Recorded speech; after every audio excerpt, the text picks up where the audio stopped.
Ireland के खिलाफ पहले T20 मैच में शिकस्त के बाद पाकिस्तान क्रिकेट टीम के कप्तान बाबर आजम ने जो मीडिया टॉक की वो बड़ी ही धुआंधार किस्म की गुफ्तगू थी। बज़ाहिर वो हंसते हुए नज़र आए, मुस्कुराते हुए नज़र आए, मगर जो उनके जुमले थे वो बहुत चुभने वाले थे। और उसमें उन्होंने यूँ समझ लिया कि तीन क्रिकेटर्स को बराह रास्त पाकिस्तान की शिकस्त का जिम्मेदार ठहरा दिया।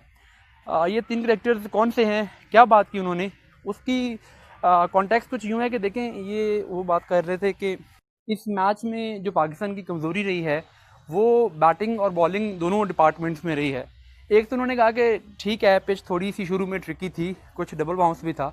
आयरलैंड में आमतौर पे नई गेंद खेलना मुश्किल होता है और लेकिन जब बैटिंग एक दफ़ा सेट हो जाती है तो उसके बाद गेंद थोड़ी सी पुरानी हो जाए तो फिर आयरलैंड में बैटिंग बहुत आसान हो जाती है।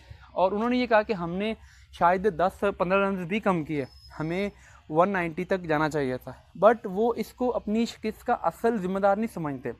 वो ये नहीं समझते कि हम बैटिंग की वजह से हारे हैं, वो समझते हैं कि ठीक है 190 स्कोर हमारा होना चाहिए था, 10 रन हम कम ज़रूर है, मगर जैसी आयरलैंड की बैटिंग है और जैसी हमारी बॉलिंग है तो पिच भी नई गेंद के साथ हल्का फुल्का तंग कर रही थी और हमने पहले 10 ओवर्स में आयरलैंड को बॉलिंग में ट्रबल किया भी।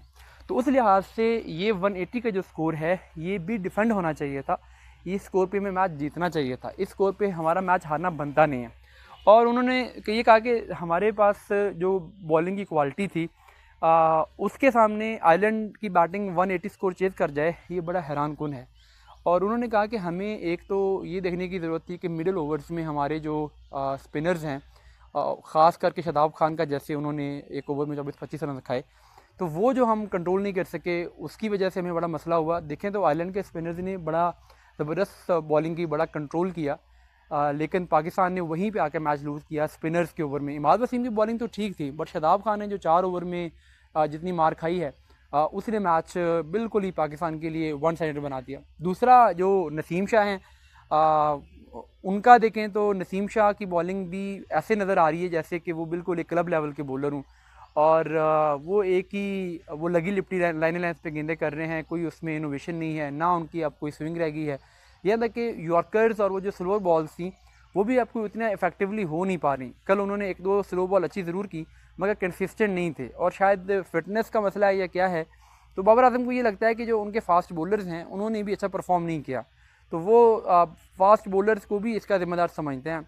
और इसके अलावा फील्डिंग पे उन्होंने ख़ास बात की, और जैसे हमने देखा कि कल इफ्तिखार अहमद ने एक 6 करवाया आखिरी, हालांकि वो कैच बनता था। इस तरीके से जैसे हमने आज़म खान को देखा कि वो उनसे आखिरी ओवर में रनआउट नहीं हुआ, हालांकि वो रनआउट होना चाहिए था, जो आखिरी बॉल थी जिस पे सिंगल लिया है वो बड़ा आसान सी बात थी। फिर आखिरी ओवर में जो शाहीन अफरीदी ने एक डबल दिया, जिस पर जो कि वो डबल भी नहीं होना चाहिए था, वहाँ पे मैक्सिमम 1 रन होना चाहिए था। तो ये वो जो फील्डिंग के छोटे छोटे मसाइल रहे हैं आखिरी 5-6 ओवर्स में। और शुरू में के ओवर्स में पाकिस्तान ने कुछ कैचेस भी ड्रॉप किए, सिर्फ ये नहीं कि आखिरी ओवर में मिस फील्डिंग्स हुई, तो उन कैचेस ड्रॉप करने की वजह से फिर सेट होने का मौका भी मिला।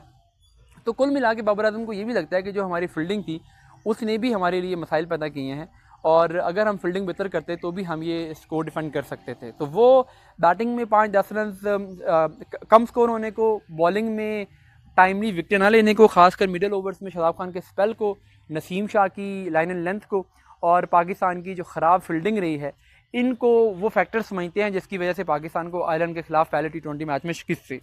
वो हालांकि इस बात को भी देखें कि पाकिस्तान ने टॉप ऑर्डर में जो बैटिंग की वो तो ठीक ठाक स्कोर कर लिया था। फिर मिडिल ओवर्स में फ़खर जमान की जो इनिंग्स है उस पर भी उन्हें बात करनी चाहिए थी कि जैसे वो स्लो खेले, उनसे बिल्कुल एक्सेलरेट नहीं हुआ। वो भी एक बड़ा फैक्टर था कि पाकिस्तान ने 5-10 रन कम स्कोर किए।